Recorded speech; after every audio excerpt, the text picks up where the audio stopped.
نحمده ونصلي على رسوله الكريم أما بعد أعوذ بالله من الشيطان الرجيم بسم الله الرحمن الرحيم إن تبدوا الصدقات فنعما هي وإن تخفوها وتؤتوها الفقراء فهو خير لكم ويكفر عنكم من سيئاتكم والله بما تعملون خبير ليس عليك هداهم ولكن الله يهدي من يشاء وما تنفقوا من خير فلأنفسكم وما تنفقون إلا ابتغاء وجه الله وما تنفقوا من خير يوفى إليكم وأنتم لا تظلمون للفقراء الذين احصروا في سبيل الله لا يستطيعون ضربا في الأرض يحسبهم الجاهل أغنياء من التعفف تعرفهم بسيماهم لا يسألون الناس إلحافا وما تنفقوا من خير فإن الله به عليم آمنت بالله صدق الله العظيم سورة البقرہ کی 3 آیات کریمہ آیت نمبر 271 سے آیت نمبر 273 تک میں نے آپ کے سامنے تلاوت کی ہیں۔ ان آیات کریمہ میں اللہ تبارک و تعالی نے گزشتہ مضمون اور عنوان کو آگے بڑھاتے ہوئے 3 باتیں ارشاد فرمائی ہیں۔ مضمون یہ تھا کہ رائے خدا میں صدقہ خیرات کرنا، یہ مضمون تھا، اور اس مضمون کے اندر یہ بات بتلائی تھی کہ اگر 4 شرائط پائی جائیں تو صدقہ قبول ہوتا ہے۔ اگر ان 4 شرائط میں سے کوئی بھی شرط نہ پائی جائے، قبولیت کے لیے 4 شرطیں اور قبول نہ ہونے کے لیے کوئی ایک شرط بھی ٹوٹ گئی تو راندہ درگاہ ہو گیا، پھر وہ صدقہ باطل ہو گیا۔ سب سے پہلی شرط یا شرط نمبر 1، احسان نہ جتلائے۔ نمبر 2، تکلیف اور ایذا نہ پہنچائے۔ نمبر 3، ریاکاری کے لیے نہ کرے۔ اور نمبر 4، پاکیزہ طیب مال دے۔ یہ 4 شرطیں ہیں قبولیت صدقہ اور خیرات کے لیے۔ اگر ان 4 میں سے کوئی ایک بھی نہیں پائی جاتی تو صدقہ قبول نہیں۔ یہ تھا مضمون، پیچھے چلا رہا ہے۔ اب اسی مضمون کو آگے بڑھاتے ہوئے 3 باتیں ارشاد فرمائی ہیں۔ آج کی ان 3 آیات کریمہ میں 3 باتیں۔ پہلی بات، صدقہ چپکے سے دینا افضل ہے یا اعلانیہ دینا افضل ہے؟ دوسری بات، صدقہ صرف مسلمان کو دیا جائے گا یا کافر کو بھی دیا جا سکتا ہے؟ تیسری بات، صدقہ کا حقدار کون ہے؟ یہ 3 باتیں آج کی اس نشست میں۔ پہلی بات، صدقہ میں افضل کیا ہے؟ ظاہر کر کے دینا یا چھپا کر کے دینا؟ اس سلسلے میں یہ بات ذہن نشین فرما لیں کہ اصل تو صدقہ دینے والے کی نیت ہے۔ اصل کیا ہے؟ صدقہ دینے والے کی نیت۔ اگر اس کی نیت میں خلوص ہے اور وہ ظاہر کر کے دے رہا ہے تو تب بھی کوئی حرج والی بات نہیں، اور اگر اس کی نیت میں خلوص نہیں تو وہ چھپا کر بھی دے رہا ہو تو کوئی فائدہ نہیں۔ یہ بنیادی بات ذہن میں رکھ لیں۔ اب اس بنیادی بات کو ذہن میں رکھنے کے بعد اب اس سلسلے میں جو اقوال ہیں یا جو آراء ہیں وہ میں آپ کے سامنے مختصراً عرض کر دیتا ہوں۔ حضرت عبداللہ ابن عباس رضی اللہ تعالی عنہ ارشاد فرماتے ہیں کہ زکوٰۃ اور عشر اعلانیہ دینا چاہیے، نفلی صدقات چھپا کر دینے چاہیے۔ زکوٰۃ اور عشر اعلانیہ دینا چاہیے۔ اس کے 2 فائدے ہوں گے۔ ایک فائدہ یہ کہ جو لوگ زکوٰۃ اور عشر نہیں نکالتے وہ بھی نکالنا شروع ہو جائیں، اور دوسرا یہ کہ اس پر کوئی آدمی انگلی نہ اٹھا سکے کہ یہ اللہ کے حکموں کو پورا نہیں کر رہا۔ حضرت عبداللہ بن عباس کا فرمان یہ ہے، جبکہ جمہور مفسرین کا خیال یہ ہے کہ زکوٰۃ کو تو پوشیدہ دینا چاہیے، نفلی صدقات یا دیگر جو صدقات ہیں ان کے اعلانیہ دینے میں بھی کوئی حرج نہیں، لیکن افضل یہ ہے کہ زکوٰۃ کو پوشیدہ دیں۔ اب جمہور ایک طرف اور حضرت عبداللہ بن عباس رضی اللہ تعالیٰ عنہ کی رائے ایک طرف، فرق کیا ہے؟ حضرت عبداللہ بن عباس رضی اللہ تعالیٰ عنہ فرماتے ہیں کہ زکوٰۃ اور عشر کے اعلانیہ دینے میں فائدہ یہ ہے کہ اس آدمی کے اوپر کوئی تان نہیں کر سکے گا کہ یہ اللہ کے حکموں کو پورا نہیں کر رہا، اور دوسرا یہ کہ اس کے اس عمل سے جو لوگ زکوٰۃ اور عشر نہیں نکال رہے ان کو ترغیب ملے گی۔ جمہور کہتے ہیں کہ اعلانیہ زکوٰۃ دینے کا جو نقصان کا اندیشہ ہے وہ یہ، نمبر ایک، جو آدمی زکوٰۃ دے رہا ہے، عشر دے رہا ہے اعلانیہ ظاہر کر کے علی الاعلان، تو ظاہر ہے وہ کسی فقیر کو، محتاج کو، ضرورت مند کو دے گا، تو جس کو دے رہا ہے زکوٰۃ کے نام پر، عشر کے نام پر، اس کی عزت نفس مجروح ہونے کا امکان ہے۔ آپ مجلس میں یہ کہہ کر کے کہ یہ میں زکوٰۃ نکال رہا ہوں اور میری یہ زکوٰۃ کی رقم ہے اور میں یہ فلاں صاحب کو دے رہا ہوں، تو اگر وہ فرد متعین ہے جس کو زکوٰۃ دی جا رہی ہے، اس کی عزت نفس مجروح ہو رہی، لہٰذا اعلانیہ زکوٰۃ اور عشر دینے کے بجائے چھپ کر دینا افضل ہے، ایک بات۔ دوسری وجہ یہ ہے کہ فرماتے ہیں کہ اعلانیہ زکوٰۃ اور عشر یا صدقات دینے کا ایک نقصان یہ بھی ہے، امکان ہے کہ ریاکاری پیدا ہو جائے، اگر چھپ کر دے گا تو ریاکاری کا امکان کم رہے گا۔ اور تیسری ایک خاص وجہ بھی اور مصلحت بھی ہے، وہ فرماتے ہیں کہ اعلانیہ زکوٰۃ خاص طور پہ نہیں دینی چاہیے، اور اس کی مصلحت اور حکمت یہ ہے کہ زکوٰۃ سے کسی بھی آدمی کے کل سرمایہ کا اندازہ کرنا آسان ہو جاتا ہے۔ مثلا ایک آدمی اپنی زکوٰۃ کی مد میں سے مثال کے طور پر 2.5 لاکھ روپیہ نکالتا ہے، اس کا مطلب یہ ہے کہ وہ 2.5 لاکھ روپے اگر زکوٰۃ میں سے نکال رہا ہے، اس کی کل مالیت کم از کم 1 کروڑ روپیہ تو ہے، بات سمجھ؟ اس سے کیا ہوگا، اس فرد کا کل اثاثہ، کل مالیت اور کل جو سرمایہ ہے وہ سب پر عیا ہو جائے گا، اور پھر خطرات اور تحفظات پیدا ہو جائیں گے۔ اس لیے بہتر ہے، افضل ہے کہ زکوٰۃ کو بالخصوص اعلانیہ اور علی الاعلان نہ دیا جائے۔ ہاں، اس میں صرف ایک صورت باقی ہے تیسری صورت کے ختم ہونے میں، اور وہ یہ کہ اپنی کل زکوٰۃ ایک جگہ پہ نہ دے، اگر تقسیم کر کے کچھ تھوڑا تھوڑا کر کے دے دے تو پھر یہ تیسری بات جو ہے وہ تیسرا تحفظ تو نہیں ہوگا، لیکن پہلی 2 صورتیں پھر بھی بہرحال موجود رہیں گی، ریاکاری کا امکان اور عزت نفس مجروح ہونا لینے والے کے لیے۔ یہ ابتدائی بات تھی کہ زکوٰۃ اور صدقات وغیرہ کے اعلانیہ دینا بہتر ہے یا چھپا کر۔ میں نے عرض کیا کہ اس میں 2 باتیں، ایک حضرت عبداللہ بن عباس کی بات اور ایک جمہور مفسرین کی بات۔ حضرت عبداللہ بن عباس فرماتے ہیں کہ زکوٰۃ اور عشر کو اعلانیہ دے، بقیہ جو صدقات ہیں ان کو چھپ کر دے۔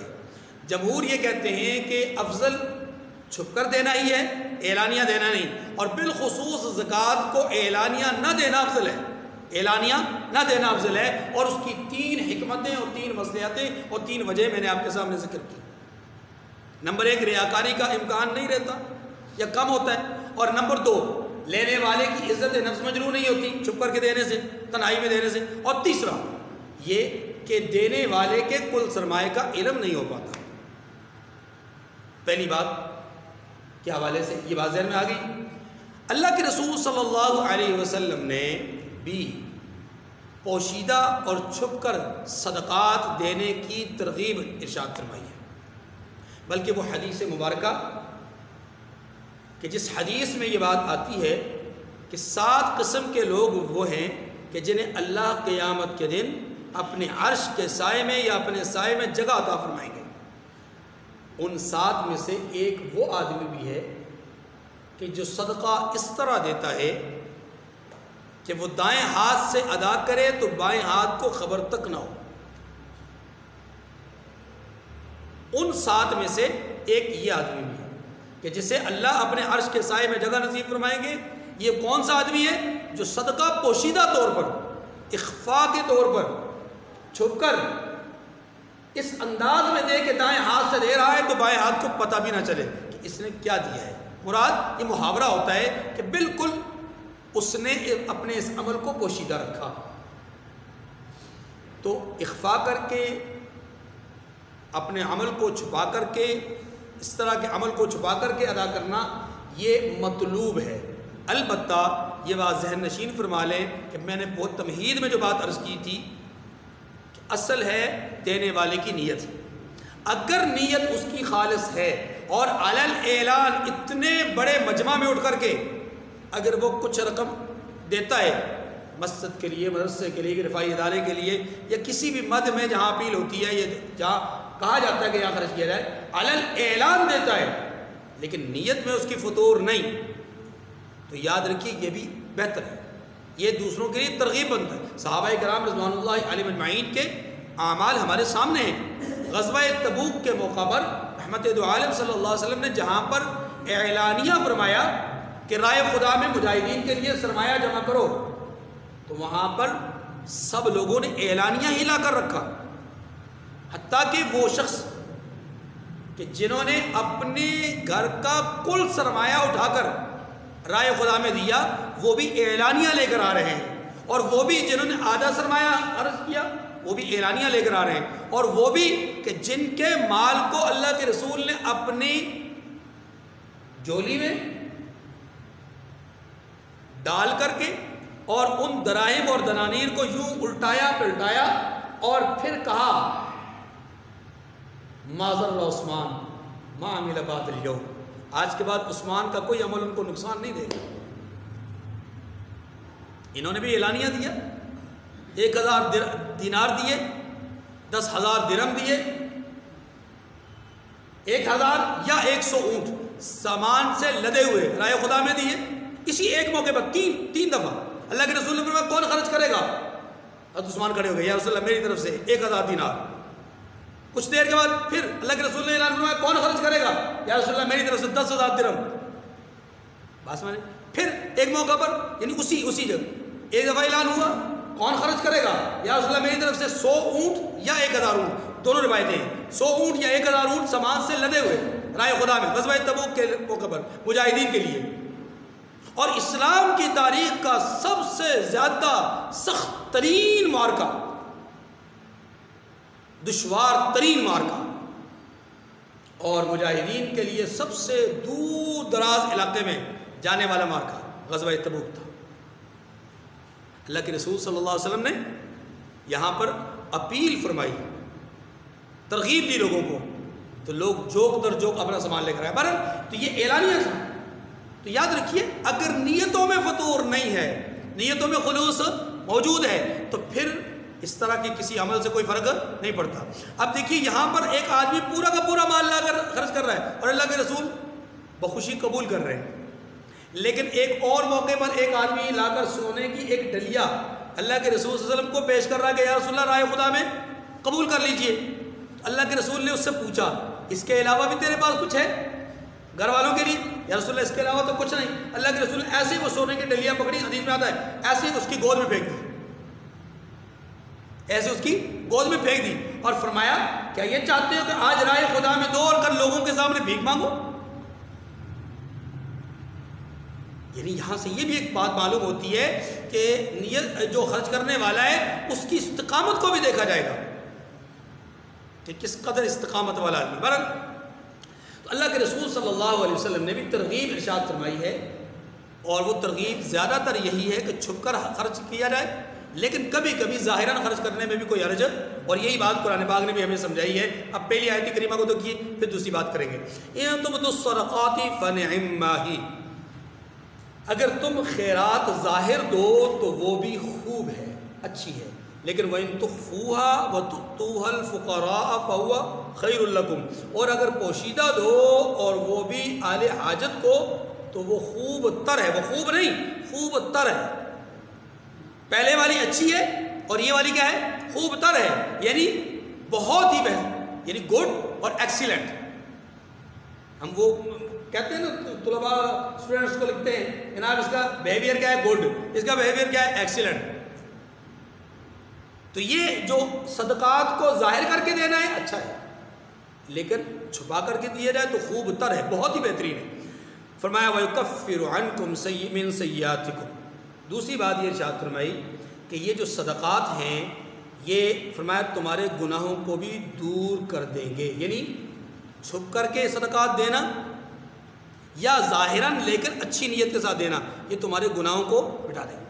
اب اس سے ایک بات معلوم ہوئی اور وہ یہ معلوم ہوئی کہ صدقات کے ذریعے سے اللہ گناہوں کو مٹاتے ہیں، لیکن یاد رکھیے کل گناہ نہیں معاف ہوتے، سارے گناہ نہیں معاف ہوتے، اسی لیے فرمایا وَيُكَفِّرُ عَنْكُمْ مِنْ سَيِّئَاتِكُمْ، تمہارے گناہوں میں سے کچھ کو اللہ ان صدقات کے ذریعے سے معاف فرمائیں گے۔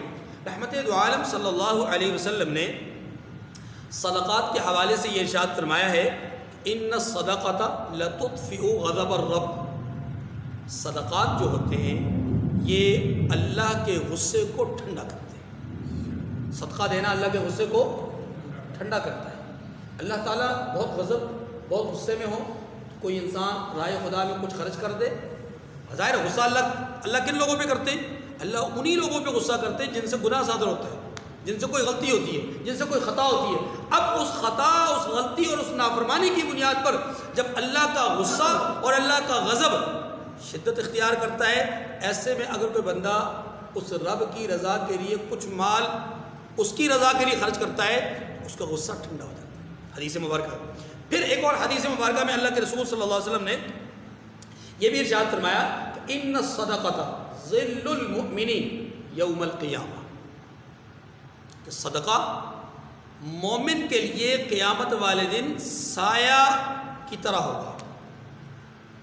جیسا کہ میں نے پہلے ایک حدیث کوٹ کی کہ 7 قسم کے لوگ جنہیں اللہ اپنے عرش کے سائے تلے جگہ نصیب فرمائیں گے، ان میں سے ایک وہ آدمی جو صدقہ اس انداز میں دے کہ دائیں ہاتھ سے دے تو بائیں ہاتھ کو خبر بھی نہ ہو۔ تو ظاہر ہے وہاں پر بھی پیچھے ایک عمل ہے صدقہ دینا۔ تو فرمایا صدقہ قیامت کے دن مومن کے لیے سایہ کی مانند ہوگا۔ سایہ کی یہ معمولی عمل نہیں ہے، اور یہ بھی ہے کہ صدقات بلاؤں کو ٹالتے ہیں۔ صدقہ کیا ہے؟ بلاؤں کو ٹالتا ہے۔ تو اللہ کے رسول صلی اللہ علیہ وسلم کی ان حدیث مبارکہ کی روشنی میں اور اس جملے کی روشنی میں قرآن پاک کی کہ وَيُكَفِّرُ عَنْكُمْ مِنْ سَيِّئَاتِكُمْ، اللہ ان صدقات کی وجہ سے تمہارے بعض گناہوں کو دور کر دے گا۔ وَاللَّهُ بِمَا تَعْمَلُونَ خَبِيرٌ، اور اللہ کو تمہارے سب کاموں کی خبر ہے۔ یہ اشارہ ہے کس بات کی طرف؟ نیت کی طرف۔ یہ اشارہ کس بات کی طرف ہے؟ میں نے عرض کیا کہ ہر آیت کریمہ کے آخر میں جو اللہ کی صفات آتی ہے نا، ان صفات کا آیت کریمہ کے ساتھ خوب تعلق ہے۔ واللہ بما تعملون خبیر، جو تم عمل کر رہے ہو نا دینے کا، چھپ کر یا ظاہراً، وہ خبیر خبر رکھتا ہے، اسے خبر ہے، اسے آگاہی ہے کہ کس نیت سے دے رہے ہو۔ دوسری بات یہ ہے کہ صدقہ کس کو دیا جائے، یعنی کیا صدقہ غیر مسلم کو دینا جائز ہے یا نہیں؟ ایک سوال سمجھیں، اس کا جواب یہ ہے، توجہ، صدقے کی 2 قسمیں ہیں۔ ایک وہ صدقہ جس کو صدقات واجبہ کہتے ہیں، دوسرا وہ صدقہ جس کو صدقات نافلہ کہتے ہیں۔ پوری طرح توجہ سے اس بات کو سمجھے گا۔ صدقات کی 2 قسمیں، ایک صدقات واجبہ، دوسرے صدقات نافلہ۔ صدقات واجبہ کی پھر 2 قسمیں ہیں، ایک وہ صدقہ جو کہ فرض کے درجے میں ہے اور دوسرا وہ صدقہ جو کہ واجب کے درجے میں ہے۔ آپ آسان لفظوں میں یوں کہہ لیں، چند نام آپ ذہن میں رکھ لیں کہ یہ صدقات واجبہ ہیں: زکوٰۃ، عشر، فطرانہ، نظر۔ یہ جو صدقات ہیں ان صدقات کو صدقات واجبہ کہتے ہیں، ان صدقات کو صدقات واجبہ۔ صدقات واجبہ ایک اور صدقات نافلہ 2۔ صدقات نافلہ کیا ہوتے ہیں؟ ویسی نیت کی اپنے مال میں سے کچھ مال اٹھا کر کے اللہ کی راہ میں، اللہ کے رضا کے لیے۔ اب یہ جو دونوں قسمیں ہیں ان دونوں کے حکموں میں بڑا فرق ہے۔ فرق یہ ہے پہلی بات کہ جو صدقات واجبہ ہیں یہ غریب کو دیے جائیں گے، امیر مالدار کو نہیں دیے جا سکتے، ایک بات۔ دوسری بات یہ ہے کہ صدقات واجبہ کافر کو نہیں دیے جا سکتے، مالدار کو بھی نہیں دے جا سکتے اور کافر کو بھی، لہذا وہ سوال کا جواب آ گیا کہ صدقات واجبہ کافر کو نہیں دیے جا سکتے۔ اب رہا مسئلہ صدقات نافلہ کا۔ صدقات نافلہ کس کو کہتے ہیں؟ یعنی آپ اللہ کی رضا کے لیے خرچ کرنا چاہتے ہیں، آپ اپنے دوست پر بھی خرچ کر سکتے ہیں، آپ اللہ کی رضا کے لیے اپنی اولاد پر بھی خرچ کر سکتے ہیں، اللہ ہی کی رضا کے لیے آپ اپنے والدین کے لیے بھی خرچ کر سکتے ہیں، اللہ کی رضا کے لیے آپ سگے بھائی پر بھی خرچ کر سکتے ہیں۔ یہ رشتے میں گنا رہا ہوں تاکہ بات بہت اچھی طرح کلیئر۔ اچھا، صدقات نافلہ میں سے اللہ کی رضا کے لیے چونکہ خرچ کرنا ہے تو آپ اپنے مال میں سے کسی مالدار کو، کسی صاحب ثروت آدمی کو کچھ کھلا سکتے ہیں، پلا سکتے ہیں، تحفہ دے سکتے ہیں، کوئی ہدیہ، کوئی گفٹ، کوئی چیز دے سکتے ہیں، ہاں جی، اور یہ اس لیے کہ اللہ راضی ہو جائے۔ یہ آدمی ہے مالدار لیکن نمازی ہے، چلے یار نمازی آدمی ہے، اگر یہ ایک دفعہ میرے گھر کا کھانا کھا لے تو میرے لیے برکت کا باعث ہوگا، کیونکہ اللہ کے رسول صلی اللہ علیہ وسلم نے ایک حدیث مبارکہ میں ارشاد فرمایا کہ چاہیے کہ تمہارا مال کھانے والے نیک لوگ۔ اس سے یہ پتہ چلا کہ ہمیں اپنے سرمایہ پر ان میں سے ضرور میں ضرور نیک لوگوں کو شامل کرنا چاہیے، جو باقاعدہ طور پر نیک لوگوں سے مراد صرف مولوی صاحبان نہیں ہیں، لیکن نیک لوگوں سے مراد کوئی بھی ہمارا نمازی ساتھی ہے، دوست ہے، ہاں جی، کوئی ہمارا محلے دار ہے جو دیندار ہے، دین کی طرف اس کی رغبت ہے، ہاں جی، یا دین کا طالب علم ہے، دین پڑھانے والا ہے، پڑھنے والا ہے، کوئی بھی آدمی ہے جس کے دین کے ساتھ دلچسپی ہے، رغبت ہے، ہم اس کو کچھ نہ کچھ ہدیہ کر دیں، کچھ نہ کچھ اس کے ساتھ جو ہے وہ کھلانے پلانے والا معاملہ کر دیں، تو یہ بھی اللہ کی رضا حاصل ہوتی ہے، اس سے بھی اللہ کی۔ تو جو نفلی صدقات ہوتے ہیں اس کا مطلب ہوتا ہے کہ خیرات، اور خیرات عام ہوتی ہے، چاہے وہ غریب کو دی جائے چاہے وہ امیر کو دی جائے، اپنے رشتہ دار کو دی جائے یا بیگانے کو دی جائے، بس باقی تو نفلی صدقہ جو ہے وہ امیر اور غریب دونوں کو دیا جا سکتا ہے، ایک بات۔ اسی طریقے سے نفلی صدقہ مسلمان اور غیر مسلم دونوں کو دیا جا سکتا ہے۔ اگر آپ سمجھتے ہیں کہ آپ کے محلے میں، آپ کے علاقے میں کوئی کافر ہے، کوئی کرسچن ہے، کوئی غیر مسلم ہے، ہاں جی، غیر مسلم اور مرتد میں فرق ہوتا ہے، غیر مسلم میں اور مرتد میں فرق ہوتا ہے، یہ بات ذہن میں رکھیے گا۔ اس سے میرے اس جملے سے معلوم ہوا کہ کسی قادیانی کو نہیں دے سکتے، کیونکہ قادیانی مرتد ہوتے ہیں، غیر مسلم نہیں ہوتے، مرتد ہیں، اور مرتد کو آپ نفلی صدقہ بھی نہیں دے سکتے۔ وہ تو اللہ کی شریعت کی نظر میں وہ تو ایسے ہیں کہ حکومت وقت کی ذمہ داری ہے کہ انہیں مہلت دے 3 دن کی، اگر وہ مان جاتے ہیں تو ٹھیک، نہیں مانتے واسطے جہنم کر دیا جائے۔ جو دین کا باقی ہو آپ اسے اپنے مال میں سے خرچ کریں اس پر، جو اللہ کے رسول صلی اللہ علیہ وسلم کی توہین اور گستاخی کرتا ہو، آپ کی نبوت پر ڈاکہ ڈالتا ہو، آپ اپنے مال میں سے اس کو خرچ کریں، یہ ممکن ہی نہیں ہے کہ اس میں اجر ملے۔ اس لیے یہ محض تعصب کی بنیاد پر نہیں بات کر رہا، فتویٰ موجود ہے کہ مرتد کو نہیں دے سکتے، کافر کو دے سکتے ہیں، کافر کو، ہاں جو اگر کوئی مسلمان عیسائی بن جاتا ہے وہ بھی مرتد ہے، ضروری نہیں قادیانی۔ اگر کوئی مسلمان قادیانی بن جاتا ہے، یا کوئی مسلمان شیعہ بن جاتا ہے، یا کوئی مسلمان جو ہے وہ عیسائی بن جاتا ہے، یہودی بن جاتا ہے، ہندو بن جاتا ہے، سکھ بن جاتا ہے، اپنا مذہب چھوڑ کر کے دوسرے کے مذہب میں چلا جائے تو یاد رکھیے وہ مرتد ہوتا ہے۔ مسلک چھوڑ کے دوسرے مسلک میں جانا مرتد نہیں ہوتا۔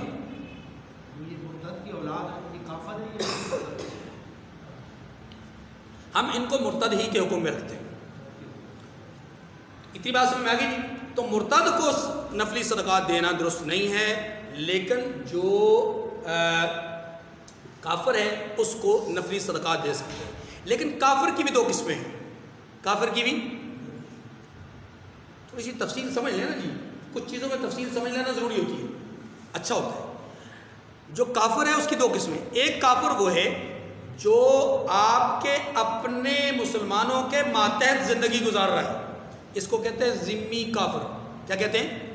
یعنی یہ ہمارے ذمے میں ہے، یہ ہماری ذمہ داری میں ہے۔ اور ایک کافر وہ ہوتا ہے جو آپ سے برسر پیکار ہوتا ہے، چائے والا، اشارہ تھا آپ سمجھ گئے، مودی سرکار اور ان کے حواریین اور ان کے پٹھو، یہ سارے کے سارے کون ہیں؟ یہ ذمی کافر نہیں ہیں، یہ ہمارے ماتحت نہیں ہیں، یہ ہم سے برسر پیکار ہیں۔ اس کو کہتے ہیں حربی کافر۔ اس کو کیا کون سا کافر کہتے ہیں؟ حربی کافر کو نفلی صدقہ نہیں دے سکتے، اتنا فرق ہے۔ مرتد کو نہیں دے سکتے، حربی کافر کو نہیں دے سکتے۔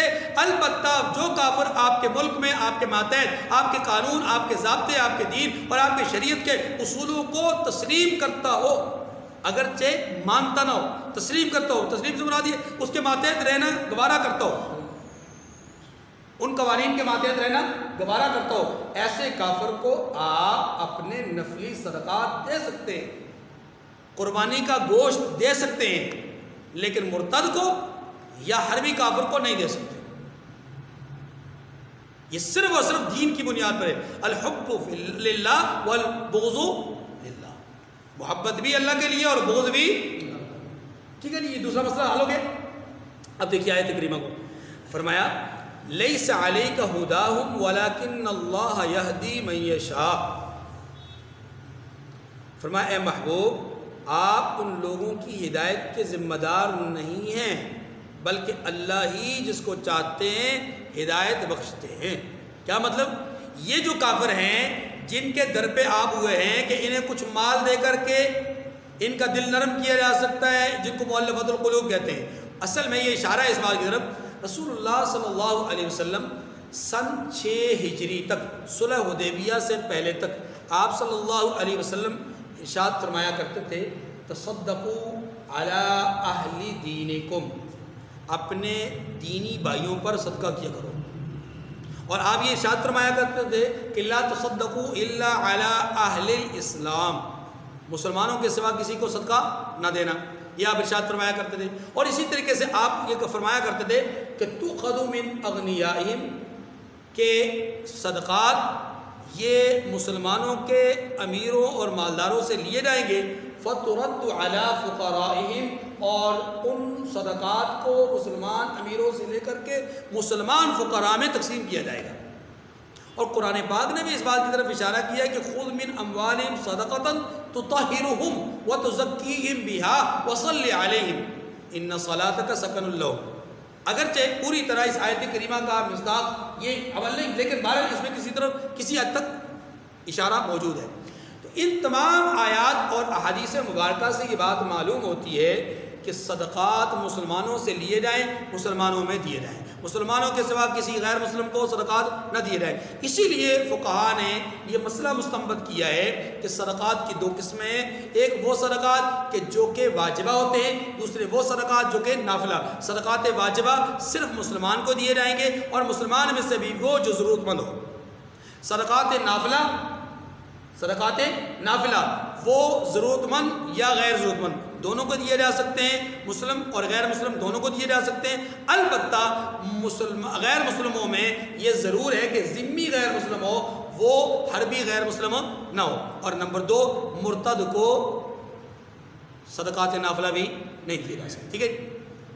تو رسول اللہ صلی اللہ علیہ وسلم نے سن 6 ہجری تک، بات میں کر رہا تھا، سن 6 ہجری تک آپ علیہ السلام یہی ارشاد، لیکن جب سن 6 ہجری میں صلح حدیبیہ کا معاہدہ ہوا تو اب کفار مدینہ منورہ آنا شروع ہو گئے، آمد و رفت شروع ہو گئے نا جی، چونکہ لڑائی بند ہو گئی۔ 10 سال کے لیے معاہدہ ہوا کہ اگلے 10 سال تک لڑائی نہیں ہوگی، یہ اللہ کی شان ہے۔ انہوں نے 10 سال لکھوائی خود ہی، اور اللہ کا کرنا یہ تھا اللہ نے انہی 10 سالوں میں کایا ہی پلٹ دی، نظام ہی بدل دیا۔ اب کافر مدینہ منورہ آنا شروع ہو گئے، تو اس آمد و رفت کی وجہ سے ہوا یہ کہ بہت سارے لوگ ایسے تھے کہ جنہیں رسول اللہ صلی اللہ علیہ وسلم کی طرف سے اور صحابہ کرام کی طرف سے تحفے تحائف دیے گئے خیر خواہانہ بنیاد پر، کہ تاکہ یہ ہمارے رویوں سے، ہمارے معاملات سے متاثر ہوں کہ ہمارا بغض، ہماری نفرت ان سے ان کی ذات کے اعتبار سے نہیں ہے، ان کے مذہب کے اعتبار سے۔ آج اگر یہ اپنے مذہب کو چھوڑ دیں اور اس مذہب میں آ جائیں تو ہمارے بھائی ہیں۔ یہ احساس دلانے کے لیے ان پر خرچ کیا جاتا رہا۔ اس کو کہتے ہیں تالیف قلب، یعنی دل کو نرم کرنا، دل کو۔ تو اللہ کے رسول صلی اللہ علیہ وسلم نے جب تالیف قلب کا معاملہ فرمایا تو اس کے بعد پھر صدقات ان کی طرف بھی جانے شروع ہو گئے۔ تو اب یہ جو صدقات ان کی طرف گئے اس میں فقہا میں اختلاف ہے. بعض حضرات یہ کہتے ہیں کہ اس میں صدقات واجبہ میں سے بھی زکوٰۃ اور عشر کے علاوہ فطرانہ یا نذرانہ نذر وغیرہ کی رقم بھی ان کی طرف گئی، لیکن اکثریت فقہا کی اس بات کی طرف گئی ہے کہ نہیں، صدقات نافلہ ہی دیے، صدقات نافلہ ہی ان کے پاس گئے ہیں، صدقات واجبہ نہیں گئے. اچھا، اس سلسلے میں یہاں مجھے ایک واقعہ یاد آیا. حضرت اسماء رضی اللہ تعالی عنہ حضرت عائشہ رضی اللہ تعالی عنہ کی بہن ہیں اور حضرت ابو بکر صدیق رضی اللہ عنہ کی بیٹی ہے. لیکن حضرت عائشہ اور حضرت اسماء رضی اللہ تعالی عنہما ان دونوں کی مائیں الگ الگ تھیں. ان دونوں کی مائیں، حضرت عائشہ رضی اللہ تعالی عنہ کی والدہ ام رومان تھیں اور وہ شروع دن سے مسلمان ہو گئی تھی. حضرت اسماء کی جو والدہ تھیں یہ حضرت ابو بکر صدیق کی پہلی بیوی تھی. حضرت اسماء عمر میں حضرت عائشہ رضی اللہ عنہ سے بڑی تھی. یہ حضرت ابو بکر صدیق رضی اللہ عنہ کی بڑی بیٹی تھی اور حضرت ام رومان سے پہلے جس خاتون سے نکاح ہوا تھا ان کی بیٹی تھی. جب رسول اللہ صلی اللہ علیہ وسلم نے اعلان نبوت فرمایا تو یہ خاتون حضرت اسماء کی والدہ ان کو حضرت ابو بکر صدیق نے اسلام پیش کیا اور انہوں نے اسلام قبول نہیں کیا. تاریخی روایات میں آتا ہے کہ چند دن حضرت ابو بکر صدیق نے اس بات کو برداشت کیا، لیکن جب بار بار یہ کہا کہ اسلام قبول نہیں کروں گی تو حضرت ابو بکر صدیق نے صرف اس بنیاد پر کہ یہ عورت اسلام قبول نہیں کر رہی انہوں نے طلاق دے دی. انہوں نے، اور آپ حیران ہوں گے یہ وہ زمانہ ہے جس زمانے میں مسلمان اور غیر مسلم ان دونوں کا نکاح درست تھا. نکاح کیا تھا؟ درست تھا. یعنی جن لوگوں کے نکاح ہو چکے تھے ان کے نکاح ختم نہیں کروائے گئے. ایک مسلمان کے گھر میں غیر مسلم موجود تھی اور ایک غیر مسلم کے گھر میں ایک مسلمان موجود تھی. یہ ایک سلسلہ تھا. لیکن حضرت ابو بکر صدیق رضی اللہ عنہ کی غیرت ایمانی کو یہ بات گوارا نہ ہوئی کہ میں مسلمان اور میری بیوی غیر مسلم رہے. ترغیب دی، بار بار کہا، لیکن وہ مسلمان نہیں ہوئی. آپ نے ان کو طلاق دے دی. اچھا، اب اگلی بات، طلاق مل جانے کے بعد یہ خاتون کہیں چلی گئی، ان کا کہیں اور نکاح ہو گیا اور مسلمانوں نے مکہ سے ہجرت کر کے مدینہ منورہ کا رخ کیا. صلح حدیبیہ کے بعد جیسا کہ میں نے عرض کیا کہ غیر مسلموں کی آمد و رفت مدینہ منورہ میں ہونا چاہیے. حضرت اسماء رضی اللہ تعالیٰ عنہ کی والدہ یہ خاتون مکہ مکرمہ سے مدینہ منورہ آئیں اور ان کے دوسرے خامد کا انتقال ہو چکا تھا اور قسمہ پرسی کے عالم میں تھی. فقر و فاقہ تھا، گھر میں تنگی اور مطلب معاملات اس طرح کے تھے کہ پریشانی کے دن تھے. تو یہ سیدھی اپنی بیٹی حضرت اسماء رضی اللہ عنہ کے پاس آئی. حضرت اسماء رضی اللہ تعالیٰ عنہ یہ حضرت عبداللہ ابن زبیر رضی اللہ تعالیٰ عنہ کی والدہ ہیں اور یہی وہ خاتون ہیں کہ جن کو رسول اللہ صلی اللہ علیہ وسلم نے واقعہ ہجرت میں، سفر ہجرت میں روانہ ہوتے وقت ایک لفظ کہا تھا، ذات النطاقین، دو پٹکوں والی. اور یہی وہ جملہ تھا جس کو حجاج بن یوسف نے بطور تان حضرت اسماء کو بلایا، یعنی پکارا تھا کہ اے دو پٹکوں والی. تو حضرت اسماء نے اس کو جواباً یہ ارشاد فرمایا تھا کہ اے شخص، جس لفظ کو تو میرے لیے تان سمجھ رہا ہے وہ میرے لیے تان نہیں ہے، میرے لیے اعزاز کی بات ہے کہ آقا صلی اللہ علیہ وسلم نے مجھے یہ لقب عطا فرمایا تھا. اور اس کا پس منظر مختصر یہ کہ آپ نے رسول اللہ صلی اللہ علیہ وسلم اور حضرت ابو بکر صدیق کے لیے جو کھانا تیار ہوا تھا وہ باندھنا چاہا تو کپڑا گھر پہ دستیاب نہیں تھا، تو آپ نے جلدی میں اپنا دوپٹہ اتارا، اس کے دو حصے کیے، ایک حصے سے سامان کو باندھا کھانے کو، ایک حصے کو اپنے سر پہ لے لیا. اللہ کے رسول صلی اللہ علیہ وسلم نے اس وقت فرمایا ذات النطاقین، دو پٹکوں والی، یعنی دو ٹکڑوں والی، ایک ٹکڑا سر پہ لینے والی اور ایک ٹکڑا سے ہمارے کھانے کو باندھنے والی. تو یہ اعزاز. حضرت اسماء رضی اللہ تعالی عنہ رسول اللہ صلی اللہ علیہ وسلم کے پاس حاضر ہوئی. یا رسول اللہ صلی اللہ علیہ وسلم کیا میں اپنی ماں کو صدقہ دے سکتی ہوں؟ میری ماں محتاج ہیں، ضرورت مند ہیں، آئی ہیں، اور الفاظ ہیں حدیث میں وہی مشرکہ، وہی مشرکہ، یا رسول اللہ اب بھی اس حال میں بھی وہ مشرکہ ہے، آج بھی ایمان نہیں لائی، ایمان قبول نہیں کیا، تو کیا یا رسول اللہ میں ان کو صدقہ دے سکتی ہوں؟ تو اللہ کے رسول صلی اللہ علیہ وسلم نے ارشاد فرمایا ہاں صدقہ دے سکتی ہے۔ تو یہ واقعہ ہمیں بتلاتا ہے کہ صدقہ غیر مسلم کو دیا جا سکتا ہے، لیکن اب وہ کون سا صدقہ ہے اس کی تفصیل میں نے آپ کے سامنے عرض کر دی کہ نفلی صدقات ہیں، اس سے مراد خیرات تھا، یعنی کیا میں ان کے اس فقر و فاقہ کو دور کرنے کے لیے ان کے ساتھ کوئی مالی تعاون کر سکتی ہوں؟ تو اللہ کے رسول نے فرمایا ہاں تعاون کر سکتے ہو، ٹھیک ہے۔ تیسری اور آخری بات، اچھا پہلے آیت کریمہ کا ترجمہ مکمل کر لیں۔ وَمَا تُنْفِقُوا مِنْ خَيْرٍ فَلِأَنفُسِكُمْ، اور مومنوں تم جو مال خرچ کرو گے تو اس کا فائدہ تمہیں کو ہوگا، جو مال تم خرچ کرو گے اس کا فائدہ کس کو ہوگا؟ تمہیں ہی ہوگا۔ وَمَا تُنْفِقُونَ إِلَّا ابْتِغَاءَ وَجْهِ اللَّهِ، اور تم جو خرچ کرو گے اللہ کی خوشنودی کے لیے کرو، یعنی جو بھی خرچ کرو تو اللہ کی خوشنودی کے لیے خرچ کرو۔ اور آگے فرمایا وَمَا تُنْفِقُوا مِنْ خَيْرٍ يُوَفَّ إِلَيْكُمْ وَأَنْتُمْ لَا تُظْلَمُونَ، یہ نتیجہ بیان کیا، فرمایا جو مال تم خرچ کرو گے وہ تمہیں پورا پورا دیا جائے گا، وَأَنْتُمْ لَا تُظْلَمُونَ، اس معاملے میں تمہیں کوئی نقصان نہیں ہوگا، یعنی تمہارا کچھ نقصان نہیں کیا جائے گا، تم پر کوئی ظلم نہیں کیا جائے گا، بلکہ پورا پورا بدلہ دیا جائے گا۔ تیسری اور آخری بات یہ ہے کہ صدقہ کا مستحق کون ہے؟ تو یہاں پر صرف ایک مستحق لکھا گیا ہے، اور وہ کون ہے بتایا گیا ہے، اور وہ مستحق کون ہے؟ محتاج۔ کون بتایا گیا؟ محتاج۔ فقیر لفظ استعمال کیا گیا، فقیر کو اس کو کہتے ہیں، فقیر فقار سے ہے، اور فقار اس آدمی کو کہتے ہیں کہ جس کی ریڑھ کی ہڈی ٹوٹ گئی ہو، ریڑھ کی ہڈی ٹوٹ گئی ہو اور وہ بیچارہ چلنے پھرنے میں محتاج ہو جائے۔ چلنے پھرنے میں کیا ہو جائے؟ آپ جانتے ہیں ریڑھ کی ہڈی ٹوٹ جائے تو انسان چل پھر نہیں سکتا، معذور ہو جاتا ہے، محتاج ہو جاتا ہے، دوسروں کے سہارے پہ چلتا ہے۔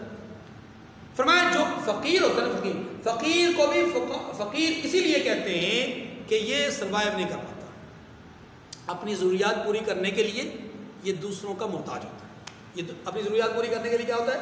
جیسے فقار ریڑھ کی ہڈی ٹوٹا ہوا آدمی دوسروں کا چلنے کے لیے دوسروں کا محتاج ہوتا ہے، فقیر بھی اپنی زندگی کی دوڑ میں آگے بڑھنے کے لیے یا زندگی کو آگے چلانے کے لیے دوسروں کا محتاج ہوتا ہے۔ اب یہاں پر عام طور پہ دو لفظ استعمال ہوتے ہیں، ایک فقیر ایک مسکین۔ تو بعض حضرات نے یہ کہا کہ فقیر زیادہ محتاج کو کہتے ہیں اور مسکین کم محتاج کو کہتے ہیں۔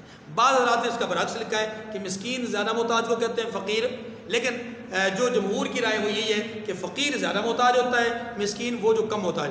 کم محتاج سے مراد کیا ہوتا ہے؟ فقیر وہ ہوتا ہے جس کے پاس 2 وقت کا کھانا بھی نہ ہو، اور مسکین وہ ہوتا ہے کہ جس کے پاس 2 وقت کا کھانا ہو لیکن اس کی ضروریات پوری نہ ہوتی ہوں، تو یہ آدمی مسکین ہوتا ہے۔ لیکن یاد رکھیے صدقات دینے میں ہم نے افضلیت کا اعتبار کرنا ہے، اور افضل یہی ہے کہ جو جتنا زیادہ محتاج ہو اس کو صدقہ دینا چاہیے، اس کو صدقہ وہ رشتہ داروں میں سے ہو تب، غیر رشتہ داروں میں سے ہو تب، لیکن مسلمان ہونا شرط، مسلمان ہونا، ٹھیک ہے جی۔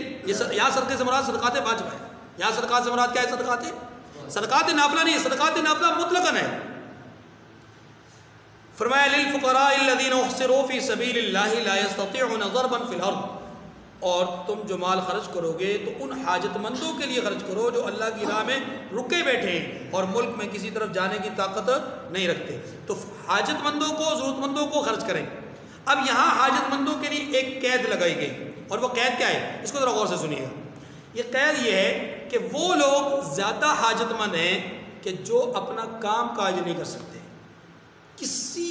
کسی رکاوٹ کی وجہ سے، اور وہ رکاوٹ کیا ہے؟ دیکھیے، وہ آدمی جو مجاہد ہے، مجاہد فی سبیل اللہ ہے، جہاد کی وجہ سے وہ اپنا کاروبار نہیں کر سکتا، اپنا کام کاج نہیں کر سکتا، محنت مزدوری نہیں کر سکتا، وہ راہ خدا میں لڑ رہا ہے، جہاد کر رہا ہے، نکلنا چاہتا ہے۔ اب یہ جو آدمی گھر سے رائے خدا میں نکلنا چاہتا ہے لیکن نکلنے کی پوزیشن میں نہیں مالی اعتبار سے، یا نکلنا چاہتا ہے لیکن اس کے پیچھے جو لوگ موجود ہیں اس کے زیر کفالت، ان کی کفالت کا مسئلہ ہے، جہاد تو یہ کرنا چاہ رہا ہے لیکن کفالت نہیں کر پا رہا، تو ایسے آدمی کے لیے قرآن پاک نے یہ کہا ہے کہ یہ زیادہ مستحق ہے، کیونکہ یہ الہی کلمت اللہ کے لیے جا رہا ہے، اللہ کے کلمے کو بلند کرنے کے لیے جا رہا ہے، لیکن اللہ کا کلمہ بلند کرنا اس کی راہ میں رکاوٹ ہے کہ یہ معاش کو تلاش کرے، لہذا معاشی طور پر اس کو اسٹرانگ کرنا، مضبوط کرنا، یہ دوسرے مسلمانوں کی ذمہ داری ہے۔ نمبر 2، رائے خدا میں مصروف ہونے اور رک جانے کی وجہ سے رکاوٹ پیدا ہونے کا ایک اور سبب اور ذریعہ ہے، یعنی ایک اور طبقہ بھی ہے جس کے معاشی طور پر رکاوٹ موجود ہے، اور وہ طبقہ کون سا ہے؟ وہ لوگ ہیں کہ جو دین سیکھنے میں مصروف ہیں یا دین سکھانے میں مصروف ہیں۔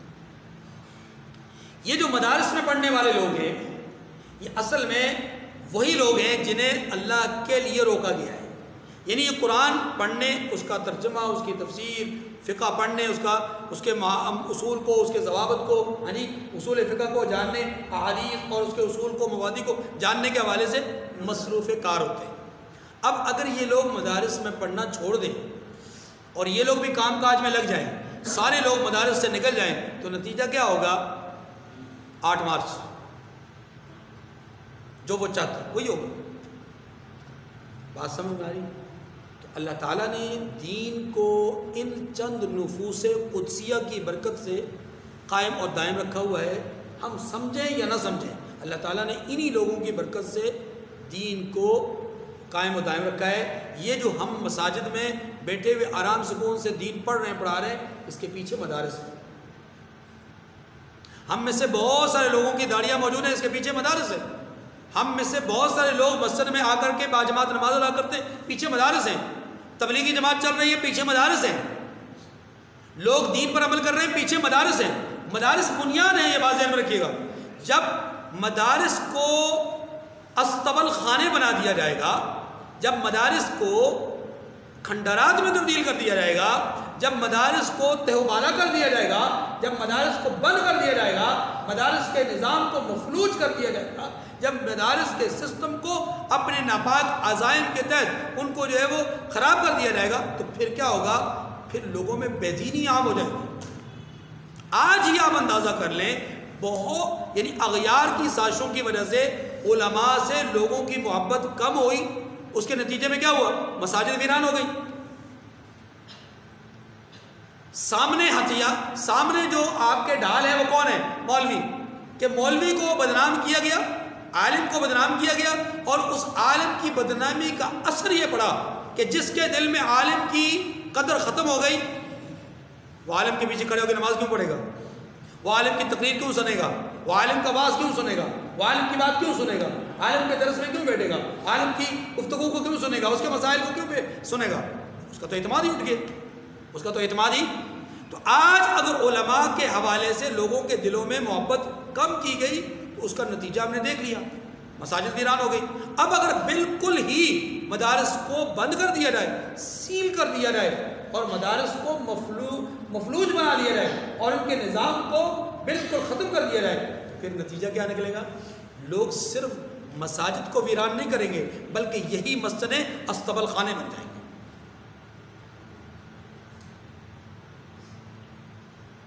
کیا آپ نے غرناطہ میں یہ سب کچھ نہیں دیکھا؟ کیا آپ نے بہت سارے علاقوں میں مسلمانوں کی تباہی اور ان کی بربادی کے پیچھے علماء کی شہادتیں اور علماء کا قتل اور کتابوں کی دریا بردگی اور یہ علماء کا شہید ہونا، یہ سارا کچھ نہیں دیکھا؟ ہلاکو اور چنگیز خان نے کیا کیا؟ عام مسلمانوں کو بعد میں شہید کیا، پہلے علماء کو تہ تہ کیا۔ پنجاب میں سکھوں نے کیا کیا؟ ہاں جی، کشمیر کے اندر کیا کیا گیا؟ آپ شاملی کے میدان میں دیکھ لیں علماء کے ساتھ کیا کیا گیا۔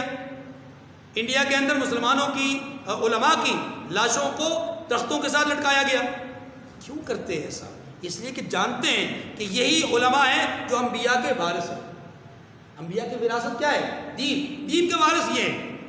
اس لیے پہلا وہ طبقہ کہ جو جہاد کی وجہ سے کام کاج سے رکا ہوا ہو ایسے لوگوں کے ساتھ تعاون کرنا چاہیے. دوسرا وہ طبقہ جو دین سیکھنے اور سکھانے میں مصروف ہے ان کے ساتھ تعاون کرنا چاہیے. فرمایا للفقراء الذین احصروا فی سبیل اللہ لا یستطیعون ضربا فی الارض یحسبهم الجاہل اغنیاء من التعفف. فرمایا